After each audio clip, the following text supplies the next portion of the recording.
St Petersburg, 1994. Our cameras have joined the future king, Charles, on a visit. On his tour of the city, he is flanked by dozens of local officials. One of them is the lesser-known St Petersburg deputy mayor.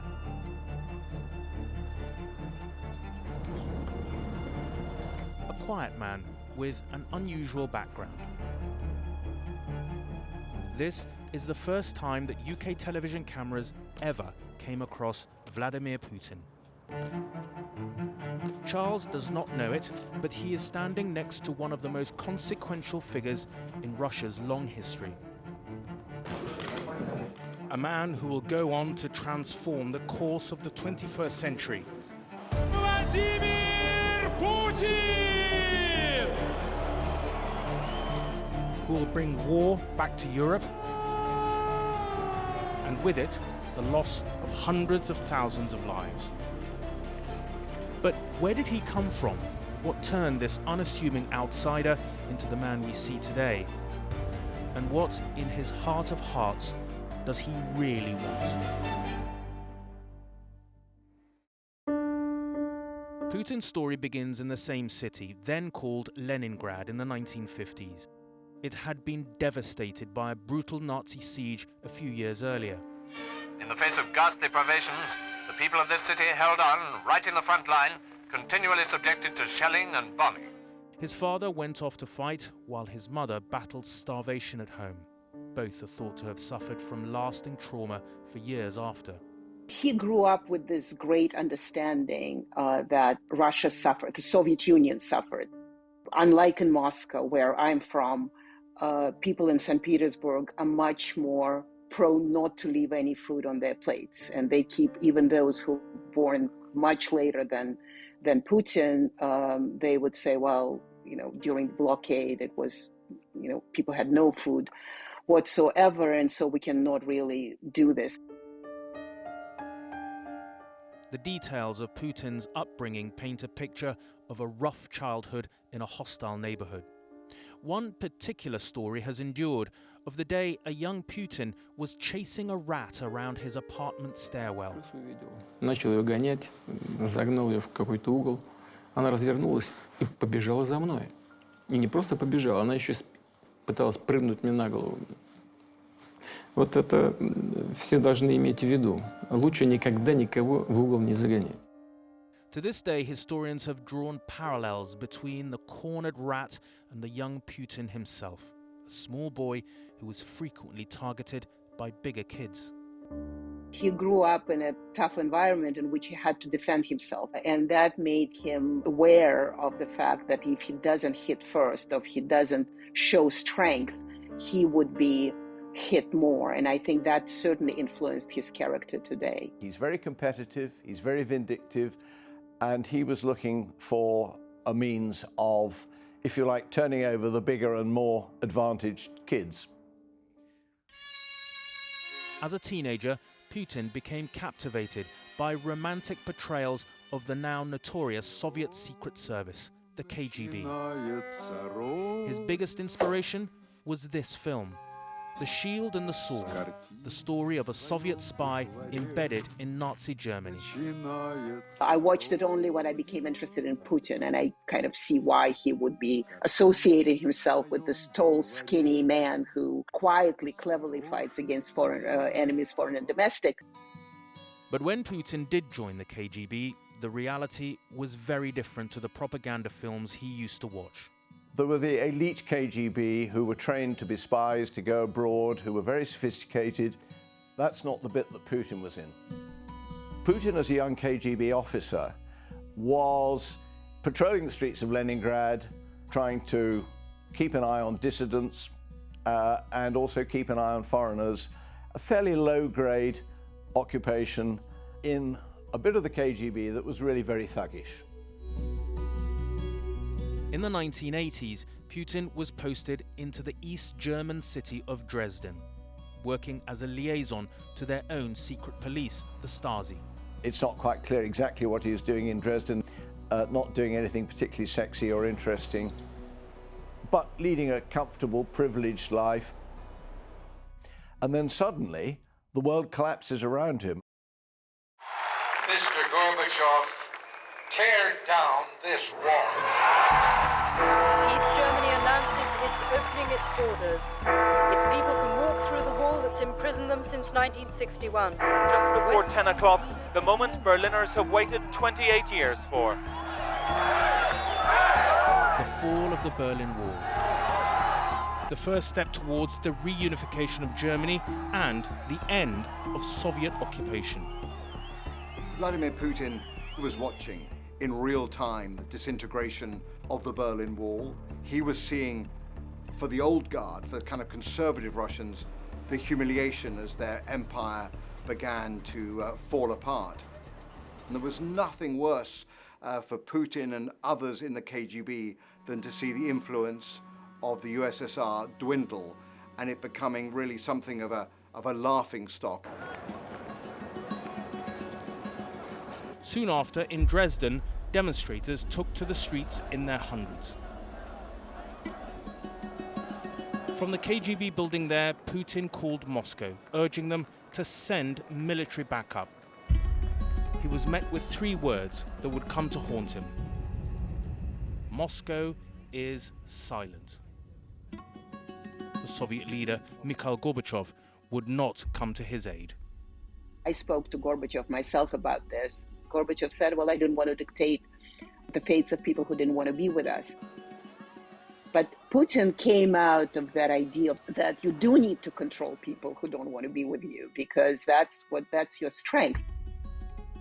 In 1991, the Soviet flag was lowered for the last time as the USSR finally collapsed amidst economic malaise and popular unrest. The Soviet Empire, founded by Lenin, held together by Stalin, and now effectively destroyed by President Gorbachev's reforms, is tonight being buried in haste and without ceremony. What was heralded in the West as a new beginning was an ending for Putin. When it collapsed, it affected him massively. I mean, this is a guy, who believed in the Soviet Union. I don't think he probably was a Marxist or believed in communism, but he believed in the Soviet Union as a great power, and suddenly it just crumbles. And I think this was, as he said himself, a catastrophic moment in his life. He was forced to return to his home city of St Petersburg without a job. A nobody in a city with nothing. I remember going to St Petersburg in 1991, 92, and seeing extreme poverty. Here in St Petersburg, they're preparing for what could be the toughest winter since the Nazi blockade of the city. People queuing up for food, quite educated people doing things like selling dolls to foreigners on the street as their only means of gaining income. So that was traumatic for Putin, as it was for a lot of people in Russia who had assumed that their privileged, protected life would go on indefinitely. But amidst the despair and deprivation, Vladimir Putin saw opportunity. He ventured away from the world of national security and into politics, taken first under the wing of the mayor of St. Petersburg, Anatoly Sobchak. And he began to make the connections, which I think only those in that sort of national security space could do so.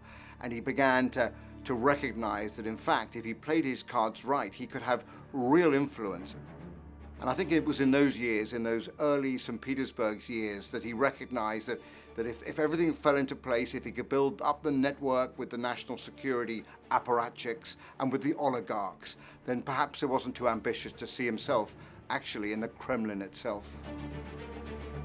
In 1996, he took another step towards the Kremlin, relocating to Moscow and gaining favor with the president, Boris Yeltsin. I met him very briefly in '99, and he shook my hand, and I remember that hand till this day. It was a very firm, small hand, and it was just, I remember at that moment I thought, that's the president, that's the next president. There were other much more important political figures at the time, just something about him that seemed very, not convincing, but very forceful.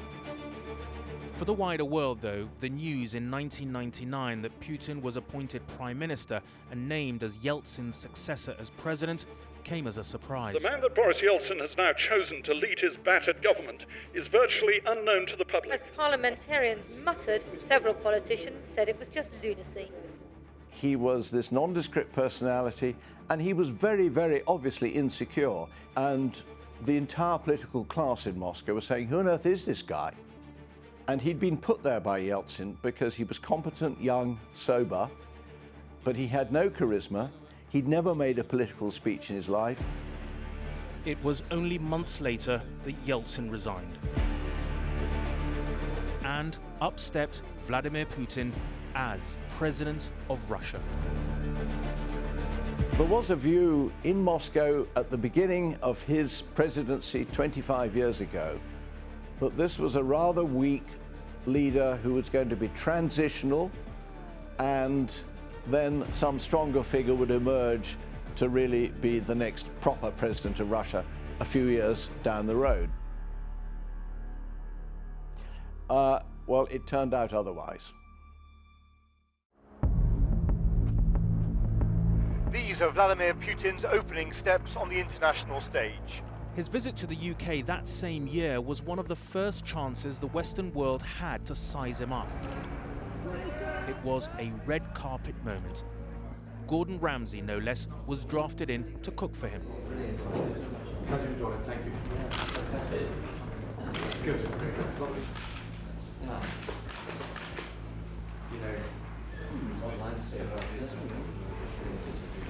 I felt from the outset, I mean, he's a very cold personality. He could put on a bit of forced humour, but there was no sense of warmth from him. He felt suspicious.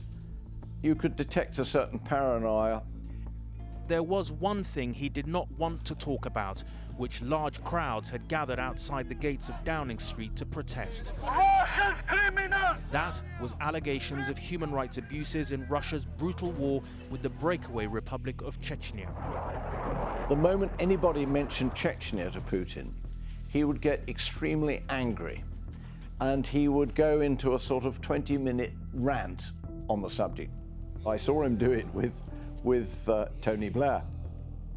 I did ask him a question when he visited London, and that question became, in a strange way, kind of the slipping of the mask, because I was interested in human rights and how Vladimir Putin would respond to that.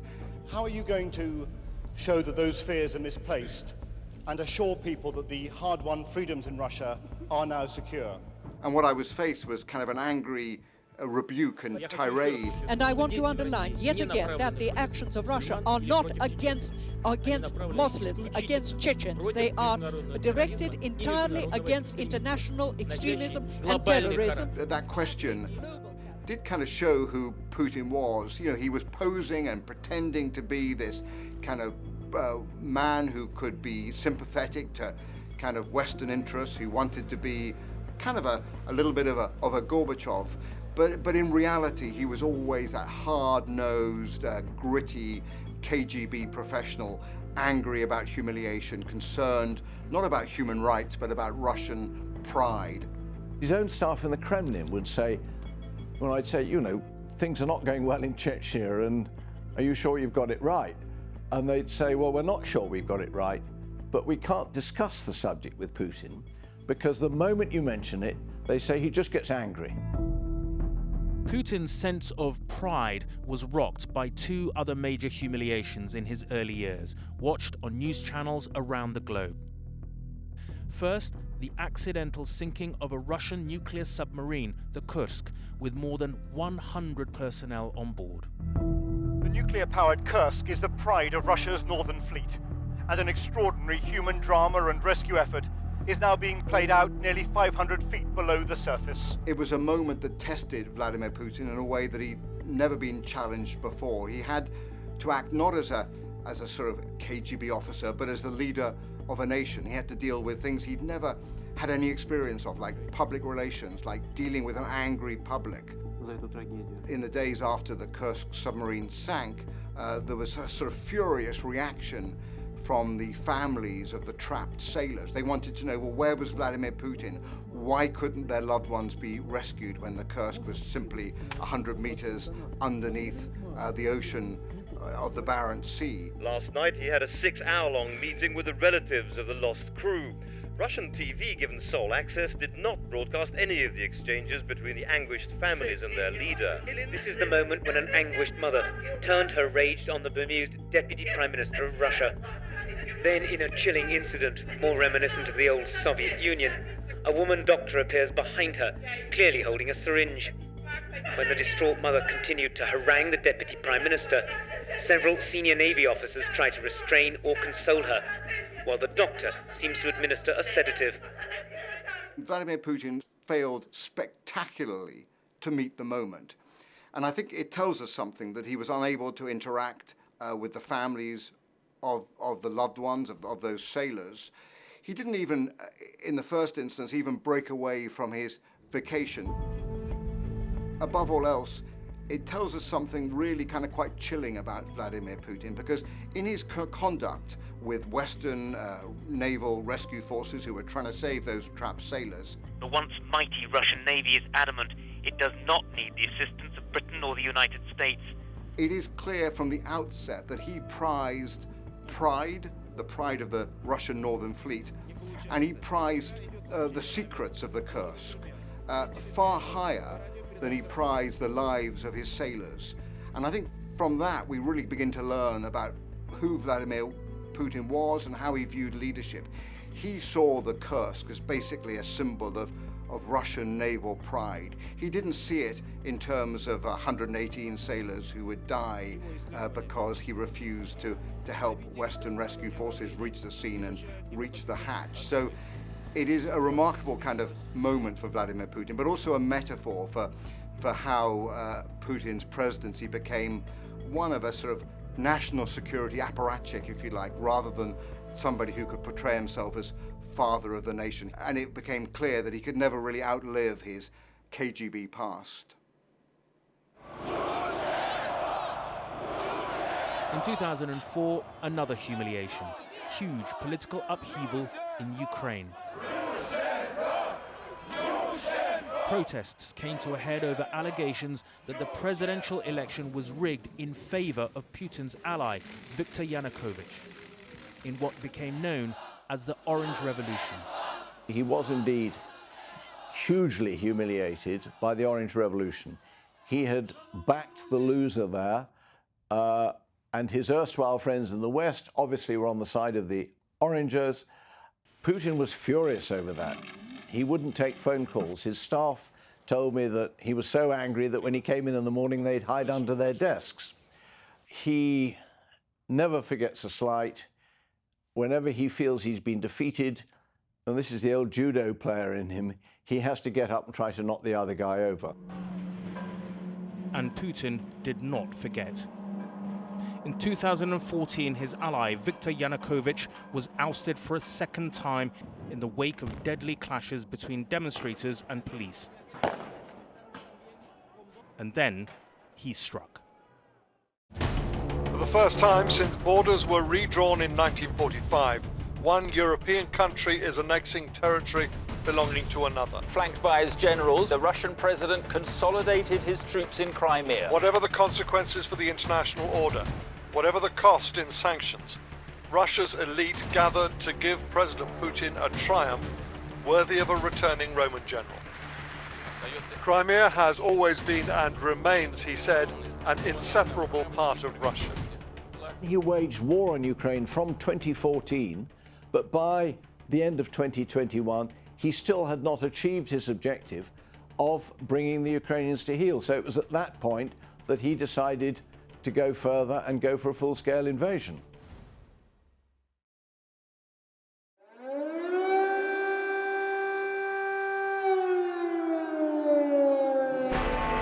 It was a day of infamy for the Russian government and terror for millions of Ukrainians. Vladimir Putin wrote himself into the history books in all the wrong ways as he invaded a democratic, sovereign neighbor in a war of imperial conquest with chilling echoes of the 1930s. Putin will stand condemned in the eyes of the world and of history. He will never be able to cleanse the blood of Ukraine from his hands. Now we see him for what he is. I think it's important to see Ukraine and the unprovoked Russian aggression against Ukraine through the prism of not just decades, but centuries of Russian insecurities. In the Putin worldview, Ukraine is quintessentially Russian. It's the origins of the word Rus. It's where the Russian story began, as seen from the Kremlin. If you want to understand why Vladimir Putin is prepared to expend perhaps 1 million Russians in terms of the number who have died or been wounded in this current invasion, I think it's important to understand that Putin sees it as a national security threat, but it's almost spiritual for him. It's almost existential. He sees Ukraine as fundamental to Russian security and even, and this is the point, fundamental to Russian identity. I think for all Russians, one would say, Ukraine seemed just kind of a part that is always there. The whole of the generation of which he was part could not come to terms with the fact that the Soviet Union was no longer a great power, a superpower. And people at the time were saying, you know, Ukraine, it's like cutting off an arm and you continue to feel the fingers. It's kind of growing pain. So it's the falling off colonial territories pain. And the center is trying to deal with this in certain ways. A short while into his invasion in 2022, it seemed that Putin had badly miscalculated. Humiliation was the word so often used to describe it. But over the next 3 years, he did something that he knew all too well. He waited. I think he's a great tactician. He's a judo master, and he's a serious judo master, so he knows how to play his opponents. And it's not about, so often in the West, what does Putin want? How does he want to win? What is the strategy? In judo, you don't have that. In judo, you're waiting for opening in the opponent's kind of body, and then you go for that opening, and then you see what happens after that. Tactically, for Putin, for the time that he's in office, it has worked well. I mean, look at him, 25 years, 3 years of invasion in Ukraine, was not doing really well, and yet he basically good at waiting, and so he waited for openings of his opponents, and ultimately ended up in rather favorable position in this war. On the domestic front, Putin has for years been virtually untouchable. As a result of the most brutal regime of oppression Europe has seen this century. Freedom of expression has long been lost, and information channels tightly controlled. Time and again, Putin's most prominent critics have been killed in violent and often unexplained circumstances. From the Russian defector Alexander Litvinenko, poisoned in London in 2006, the attempted assassination of the Russian double agent Sergei Skripal in Salisbury in 2018, to the man he feared the most, the opposition leader Alexei Navalny, last year in a notorious Arctic prison 4 years after Putin first tried to kill him. Владимир Путин убил моего мужа. Уничтожить и свести на нет лучшее доказательство того, что Россия может быть другой. Моего мужа было не сломить, и ровно поэтому Путин его и убил. Putin's use of violence, fear and intimidation as a means of control carries strong echoes of his former employer, the Soviet Secret Service. You tend not to leave the KGB. The sort of paranoia, particularly the internal thuggish branch of the KGB, the domestic security counterintelligence branch, these were people who were highly paranoid. And one can see that Putin is extremely paranoid. He's become more paranoid over the years, much more paranoid since the period when I used to see him. After another sham presidential election last year, Putin is into his 5th term in office, his command over Russian people as strong as ever. But on the world stage, a new challenge faces him, the giant figure of Donald Trump. I am very disappointed with President Putin. And I thought he was somebody that meant what he said, and he'll talk so beautifully and then he'll bomb people at night. We don't like that. What Putin really thinks of the US president and how he deals with him could be the defining question of the next 4 years and could be existential for Ukraine. Trump is much bigger than Putin. I think that will make Putin uncomfortable, but I think Putin can see weaknesses in Trump that he can play on in a very cunning way.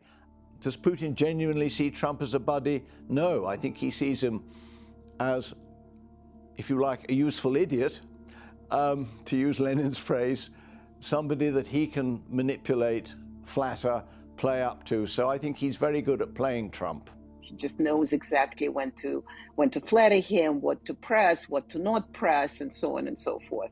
And we saw it in 2018 with our own eyes in Helsinki when they met. It was remarkable because Trump was just, it was like one of those fairy tale stories that Putin is playing the pipe and Trump is just following. Emmanuel Macron positions himself as somebody who can read Trump. I think it's a child play comparing to what Putin can do.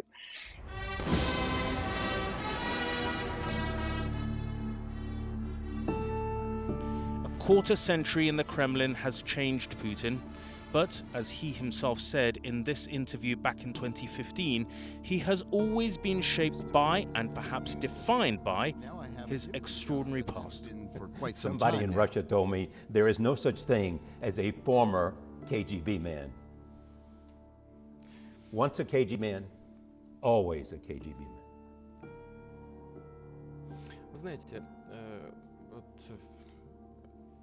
You know, not a single stage of our lives passes without a trace.